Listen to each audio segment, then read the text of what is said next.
Bangladesh investment summit 2025 উদ্বোধন করলেন প্রধান উপদেষ্টা। বাংলাদেশের অর্থনীতিতে নতুন সম্ভাবনার দুয়ার খুলল বাংলাদেশ ইনভেস্টমেন্ট সামিট 2025। এই গুরুত্বপূর্ণ সম্মেলনের উদ্বোধন করেছেন প্রধান উপদেষ্টা ডক্টর মোহাম্মদ ইউনূস। বুধবার রাজধানীর হোটেল ইন্টারকন্টিনেন্টালে আয়োজিত এই অনুষ্ঠানে তিনি উপস্থিত ছিলেন। উদ্বোধনী বক্তব্যে ডক্টর ইউনূস বাংলাদেশে বিদেশি বিনিয়োগ আকর্ষণের জন্য সরকারের নেওয়া পদক্ষেপ তুলে ধরেন। তিনি বলেন, আমরা বিনিয়োগের জন্য উপযুক্ত পরিবেশ তৈরি করছি, বিদেশি বিনিয়োগকারীদের জন্য একটি সুবর্ণ সুযোগ। তার কথাই ফুটে ওঠে দেশের অর্থনৈতিক উন্নতির প্রতি দৃঢ় প্রতিশ্রুতি। তিনি বিদেশি প্রতিষ্ঠানগুলোকে বাংলাদেশে বিনিয়োগের আহ্বান জানান। অনুষ্ঠানে বিনিয়োগে অবদানের জন্য 4টি ক্যাটাগরিতে প্রতিষ্ঠানগুলোকে পুরস্কৃত করেন ডক্টর ইউনূস। পুরস্কার প্রাপ্তরা হলেন দেশি বিনিয়োগকারী হিসেবে ওয়ালটন, বিদেশি বিনিয়োগকারী হিসেবে বিকাশ, স্কয়ার ফার্মাসিউটিক্যালস এবং ফেব্রিক্স লাগবে। বিশেষ ক্যাটাগরিতে কোরিয়ান এক্সপোর্ট প্রসেসিং জোনের চেয়ারম্যানকে সম্মানসূচক নাগরিকত্ব দেওয়া হয়। তিনি নিজে হাতে এই পুরস্কার তুলে দেন। 4 দিনের এই সামিটে চীন, কোরিয়া, সুইজারল্যান্ড, যুক্তরাষ্ট্র সহ বিভিন্ন দেশের ব্যবসায়ী প্রতিনিধিরা এসেছেন। প্রথম 2 দিনে তারা বেশ কয়েকটি খাতে বিনিয়োগে আগ্রহ দেখিয়েছেন।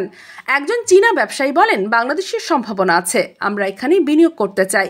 এছাড়াও কিছু বিদেশি ব্যাংক আছে দেশের অর্থনৈতিক উন্নয়নে ঋণ দেওয়ার প্রতিশ্রুতি দিয়েছে।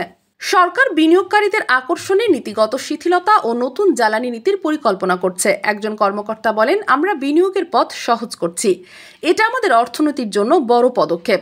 ডক্টর ইউনূস ব্যবসা স্থানান্তরের যৌক্তিকতা তুলে ধরেন। তিনি বলেন, বাংলাদেশে বিনিয়োগ করা মানে লাভজনক ভবিষ্যৎ, আমরা সব ধরনের সহায়তা দেব। এই সামিট বাংলাদেশের অর্থনীতির জন্য একটি মাইল ফলক। প্রথম দিন থেকেই উৎসাহ দেখা যাচ্ছে। একজন বিনিয়োগকারী বলেন, এখনকার পরিবেশ আমাদের আকৃষ্ট করেছে, আমরা আশাবাদী। ডক্টর ইউনূসের উপস্থিতি এই আয়োজনে আলাদা মাত্রা যোগ করেছে। তিনি বলেন, আমরা একসঙ্গে কাজ করলে বাংলাদেশ বিশ্বের কাছে উদাহরণ হবে। পুরস্কারপ্রাপ্ত প্রতিষ্ঠানগুলোর প্রতিনিধিরা তাদের আনন্দ প্রকাশ করেন।